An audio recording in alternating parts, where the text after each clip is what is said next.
camarades peuple d'Afrique, venez écouter Dramane en train de demander à un homme de quitter le pouvoir. Parce que cet homme serait trop vieux. Dramane. Dramane. Il a manié. Écoutez. Hein. Tous les hommes politiques, pas seulement les chefs d'État africains.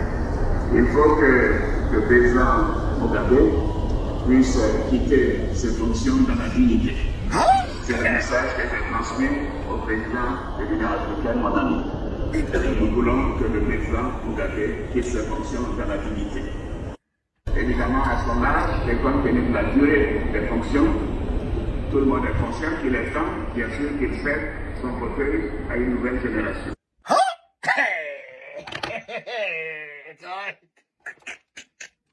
Yari, vidéo ça là, partagez, ventilez. Vidéo ça là, à cause de Dieu. Partagez. Ça c'était pendant son premier mandat. Il a écrit, selon lui, à son ami qui était président de l'Union africaine pour lui dire Robert Mugabe doit quitter ses fonctions dans la dignité parce que il est vieux et puis il a trop duré au pouvoir. Donc il doit partir. C'est Dramane qui écrit ça. C'est pas moi. C'est pas montage. Hein. C'est pas intelligence artificielle. Hein. C'est original. C'est Dramane qui dit ça. Est-ce que vous imaginez? C'est Dramane qui dit il doit quitter ses fonctions.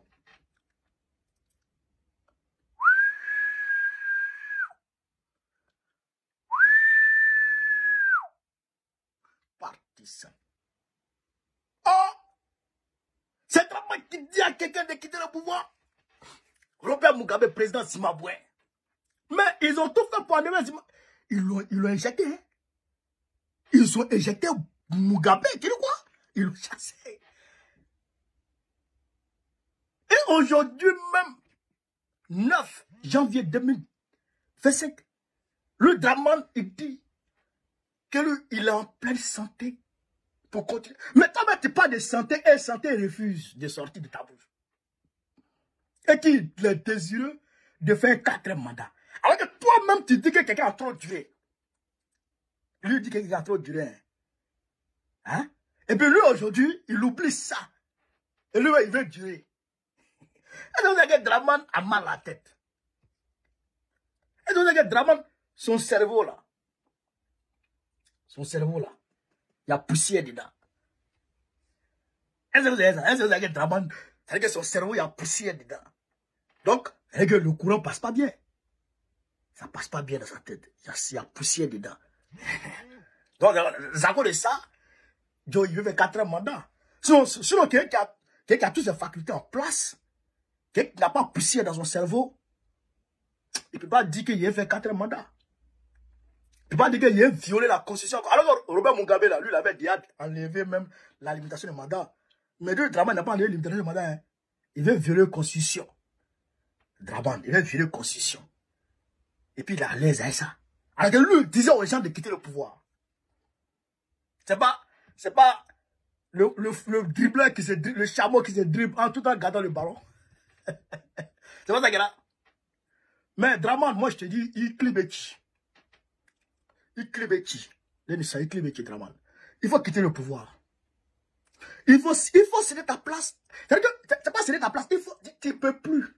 Donc, tu es obligé de désigner quelqu'un. Toi, là, tu es obligé de désigner quelqu'un. Parce que le jour où tu as dit que tu es candidat, là, il clibeti. Moi, je te dis ça, il joubeti. C'est moi qui te parle. Tu comprends là? Il joubeti. Si tu es candidat, il joubeti. Moi, je te parle. C'est moi qui te parle. Donc, il faut écouter. Il faut toi-même te réécouter et toi-même, il faut te donner un conseil. Mais si tu ne fais pas attention, joubeti.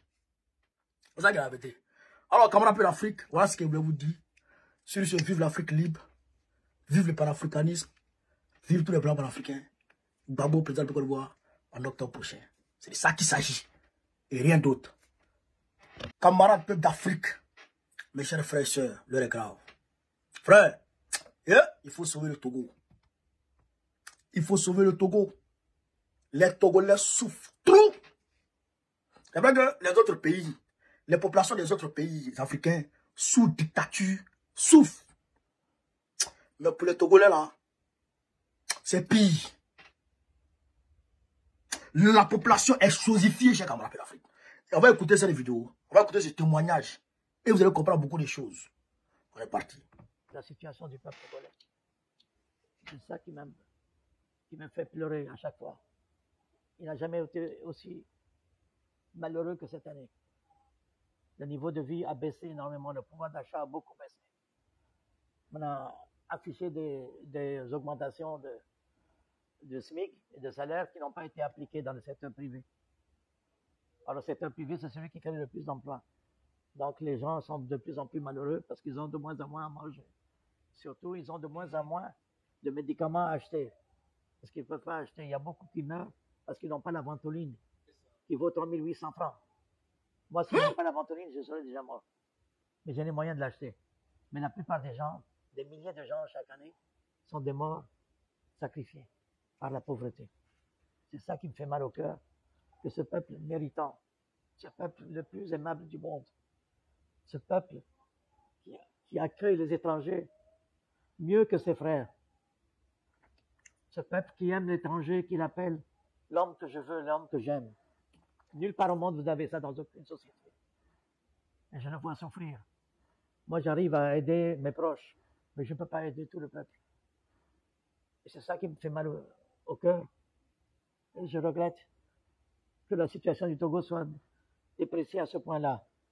Ben, je souhaite qu'il y ait plus d'humanisme dans la volonté des dirigeants, que la minorité pieuse disparaisse, bien s'amenuise pour laisser du pain, ou du manioc, ou du foufou, et des petits douévis, et des petits poissons pour le peuple. L'assurance vie ne touche que la partie de la fonction publique, parce que dans le secteur privé, dans mon entreprise, moi, je n'ai reçu aucune carte depuis 1 an que je paye. Je paye pour les ouvriers et je paye pour ma part, des deux côtés, et je n'en ai pas la carte de remboursement. Ce qui fait que moi, je paye à la place de la caisse de sécurité sociale, c'est moi qui finance le remboursement des maladies de mes employés. C'est inadmissible de laisser traîner les entreprises qui payent les cotisations de leurs employés sans que leurs employés bénéficient de la carte du remboursement des maladies, des frais de maladie. Donc ça, c'est la première chose que je demande.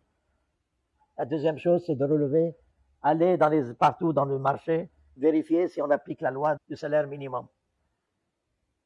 Parce que ces gens-là, ces employés sont des gens merveilleux. Ils ne sont pas des révolutionnaires.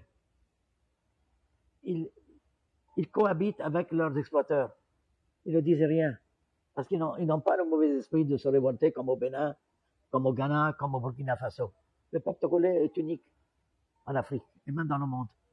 C'est un peuple qui baisse la tête et qui espère en Dieu pour venir le sauver. Mais Dieu a créé l'humanité, le monde, non pas pour venir intervenir lui-même, c'est pour laisser les hommes libres se faire leur histoire. C'est l'homme qui fait son histoire, qui fait le bien, le mal. C'est pas Dieu. Et Dieu ne viendra pas faire notre travail sur terre. C'est après notre mort qu'il va nous juger. Donc, moi, ce qui m'importe pour moi, c'est le bien-être du peuple togolais. Quand je le verrai heureux, je serai heureux. Parce que je voudrais ne pas mourir sans le voir heureux. Depuis l'âge de 5 ans. Je lutte pour le bien-être du peuple togolais. Je veux qu'il soit la joie, comme je l'avais connu quand j'étais jeune. Il y avait toujours le sourire, l'accueil. Maintenant, quand on voit les Togolais, ils sont tristes parce qu'ils ont des problèmes d'argent. Ils ne peuvent pas payer les médicaments. Il y a les décès qu'ils ne peuvent pas honorer comme il faut. C'est terrible, cette atmosphère sociale. Et personne ne s'en soucie. Oh mon Dieu, c'est tout ce que je vous demande, que de rendre ce peuple, de recouvrir le bonheur qu'il connaissait quand j'étais jeune. Amen.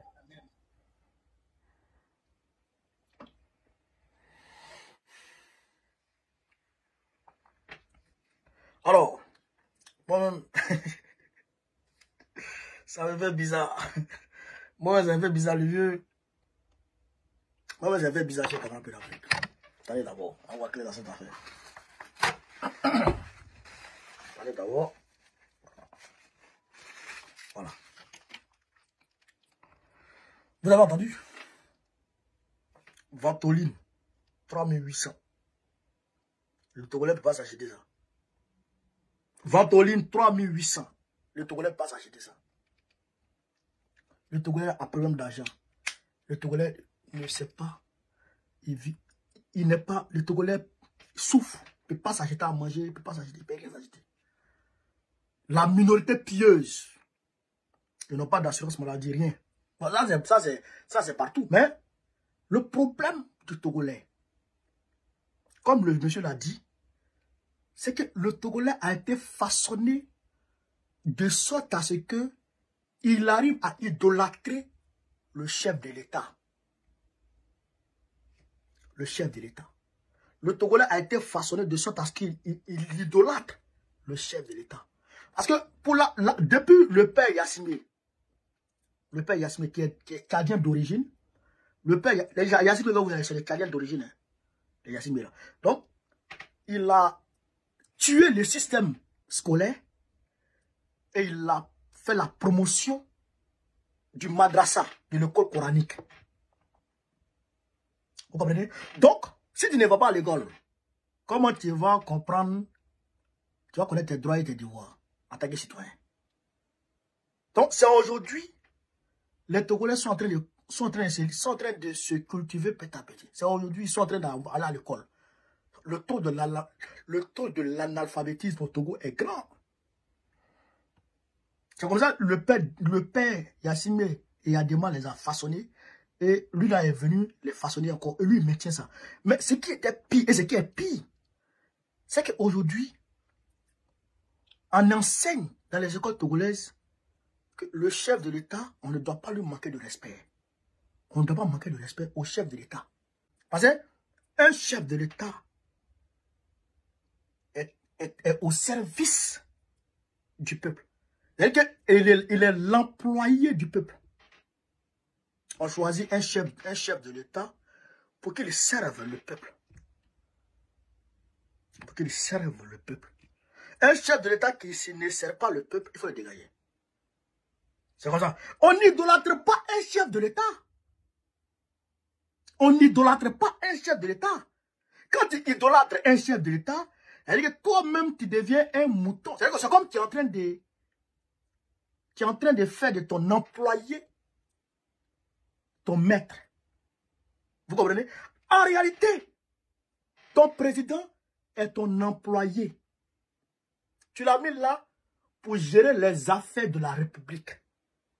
Pour gérer les biens de la République. De telle sorte à ce que tout le monde puisse avoir un peu. S'il se comporte mal et qu'il vole l'argent de la République, va le chasser. Le Togo n'est pas sorti des entrailles de son grand-père, ni de sa grand-mère.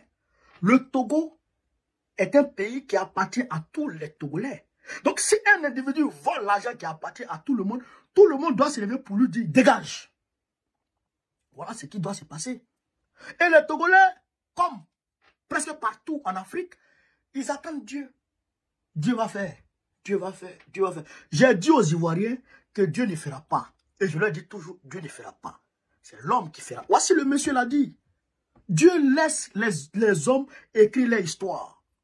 Dieu ne vient pas. Dieu ne vient pas. Mais tu ne vas pas. Et regardez, l'Ukraine et puis la Russie. Qui va dire que Dieu va venir au secours de l'Ukraine pour battre la Russie? Tu ne veux pas. En aucun cas. C'est impossible. Le rapport de force n'est pas pareil. Vous comprenez ça? Alors que les Ukrainiens sont les enfants de Dieu. Voici la Palestine. Voici Israël. Est-ce que Dieu est venu d'où? Le rapport de force est favorable à Israël, puisque les États-Unis les soutiennent. Donc, les États-Unis leur donnent tout leur armada. Donc, ils vont avec ça pour aller attaquer le Moyen-Orient. Et aujourd'hui, c'est eux qui contrôlent le Moyen-Orient. C'est pareil que le Congo et le Rwanda. Le Rwanda est un pays... Le Rwanda, regarde le Togo. Le Congo est comme ça. Le Congo est comme ça. Et puis le Rwanda est comme ça. Petit. Petit. Mais c'est le Rwanda là qui empêche le Togo de vivre. Vous comprenez ça? C'est le petit Rwanda qui empêche le Congo de vivre. Et puis le Congo n'arrive à rien faire. Dieu n'est pas là. Il y a près de 8000 églises à Kinshasa seul. La ville de Kinshasa, 8000 églises. On ne compte pas les églises qui sont à l'intérieur. Dieu avec les gens, Dieu ne fait rien. Absolument rien. Il ne fera rien. Quand tu te lèves là, tu invoques Dieu. Je m'avais fait ça. Soutiens-moi. J'ai bien ta puissance, j'ai bien ta force. Et tu avances. Si tu as aidé, si tu n'as pas aidé, il n'est pas obligé de t'aider. Vous comprenez ça?